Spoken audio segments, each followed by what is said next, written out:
Hello बच्चों, let's read the question. कह रहा है व्हेन स्टीम स्टीम क्या होती है, water vapours condenses to water at 90 degree Celsius the entropy of the system decreases. What must be true if the second law of thermodynamics is to be satisfied. Okay, अगर हमें second law of thermodynamics को satisfy करना है तो इनमें से कौन सी वाली हमारी स्टेटमेंट ट्रू होनी चाहिए। ओके बच्चों, ये हमें बताना है। ओके, अब देखिए बच्चों, यहाँ पर ध्यान से बात को सुनिएगा। Steam water vapour H2O gas से किस में आ रही है बच्चों, H2O लिक्विड में कंडेंसेशन हो रही है ना बच्चों। गैस वेपर जो वेपर है वो आपकी लिक्विड फेज में आएंगे बच्चों। अब गैस में क्या होता है, पार्टिकल्स आपके दूर दूर होते हैं और रैंडम मोशन में होते हैं, लेकिन लिक्विड में क्या होता है, थोड़े पास पास आ जाते हैं बच्चों। ओके, क्या होते हैं, पास पास हो जाते हैं बच्चों। ओके, इनकी रैंडमनेस कम हो जाती है। अब एंट्रोपी क्या होती है, measure of randomness of a system होती है। अब क्योंकि ओके ये रैंडमनेस या एंट्रोपी इन गैसियस फेज ज्यादा होती है बच्चों as compared to entropy in liquid phase, therefore हम कहेंगे जो चेंज इन एंट्रोपी आएगा ना वो नेगेटिव आएगा, मतलब entropy of the system will decrease. Okay बच्चों, हमारा सिस्टम क्या है, ये पानी हमारा सिस्टम है बच्चों।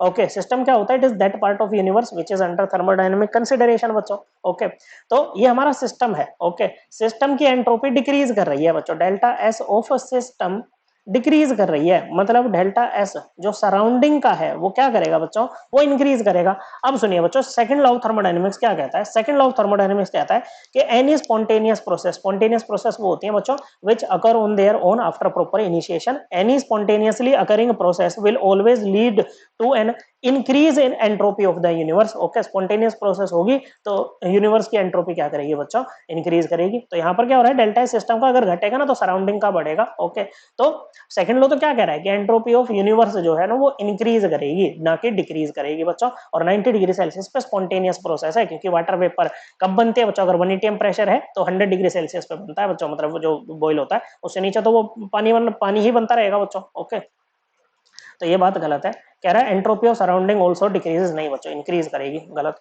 कह रहा है entropy of surroundings increases to the same extent to which entropy of the system decreases, नहीं बच्चों ऐसा नहीं होगा, क्योंकि अगर इसका डिक्रीज और इसका इंक्रीज इक्वल हुआ ना तो जो डेल्टा एस यूनिवर्स है वो क्या है, delta S system plus delta S surrounding है बच्चों। ओके, अगर दोनों का इंक्रीमेंट डिक्रीमेंट इक्वल हो गया तो change in entropy of universe तो जीरो हो जाएगा बच्चों, हमें तो पॉजिटिव लेकर के आना है बच्चों।